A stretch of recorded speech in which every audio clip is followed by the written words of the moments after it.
In a world that never seemed to slow down, where people walked past each other with tired eyes and guarded hearts, there lived a man named Cooper. He was not famous, rich, or powerful. His name never appeared in newspapers, and his face was never recognized in crowds. Cooper was just another ordinary man living in a crowded city where kindness had quietly faded into the background, replaced by ambition, competition, and silent loneliness. People believed that kindness was a weakness, something that made you vulnerable, something the world would eventually punish. Cooper, however, believed something different, something he had learned not from success, but from suffering. Cooper's life had not been gentle with him. He grew up in a small, broken apartment at the edge of the city, where the walls were thin and the nights were long. His father passed away when Cooper was only 12 years old, leaving behind silence, unpaid bills, and a mother who tried her best to stay strong while quietly falling apart. From a young age, Cooper learned what it meant to feel invisible. Teachers rarely noticed him, classmates overlooked him, and the world never paused to ask how he was doing. Pain became his companion, and loneliness became his teacher. As a teenager, Cooper watched others dream loudly about success and wealth, while his own dreams stayed small and practical. He did not dream of fame or luxury. He dreamed of stability, peace, and a life where suffering did not knock on the door every morning. After school, instead of playing with friends, he worked small jobs, cleaning stores, carrying boxes, delivering food, anything that helped his mother survive another month. Life did not reward his effort with applause, but it shaped his heart in quiet, powerful ways.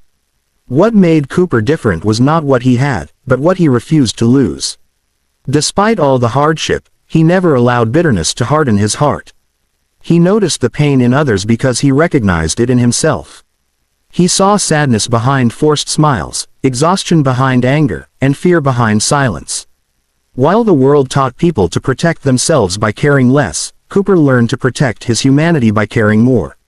As an adult, Cooper worked a simple job at a small printing shop downtown.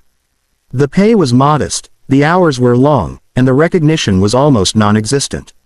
Every morning, he took the same bus, sat in the same corner seat, and watched the same faces filled with stress and distraction. People rarely spoke to one another. The city was loud, yet emotionally silent. Everyone was fighting battles no one could see.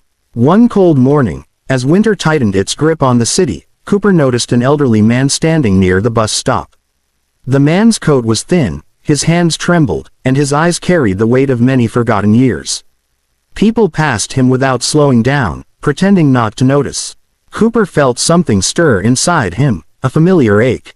He remembered his father, remembered how quickly people disappear once they are no longer useful. Without thinking too much, Cooper stepped off the bus and walked toward the man. He offered him his scarf and asked if he was okay. The man looked at him with disbelief, as if kindness was a foreign language he had forgotten how to understand. That simple moment, a scarf, a question, a pause, meant more than Cooper realized. The man smiled, not because his problems were solved, but because someone finally saw him. That day, Cooper arrived late to work and received a warning from his boss. But strangely, he did not feel regret. Instead, he felt lighter, as if doing something good had healed a part of him he didn't know was broken. That moment planted a quiet seed in his heart, a realization that kindness, even when it costs you something, gives you something far greater in return. From that day onward, Cooper began to notice opportunities for kindness everywhere. A tired single mother struggling with groceries, a coworker silently overwhelmed, a homeless woman whose eyes avoided contact out of shame. Cooper did not have money to give away, but he had time, patience, and empathy. Sometimes it was just a smile, sometimes a listening ear, sometimes a small act that seemed insignificant to the world but meant everything to the person receiving it. What Cooper did not know was that these small acts were creating ripples far beyond his understanding. In a world that believed kindness was rare and weak, Cooper was quietly proving that kindness was powerful and contagious. Yet life, as always, was preparing another test. Because kindness does not protect you from pain, it prepares you to face it. And soon, Cooper would face a challenge that would shake his faith, test his strength, and force him to choose between closing his heart or letting kindness transform not only others, but himself.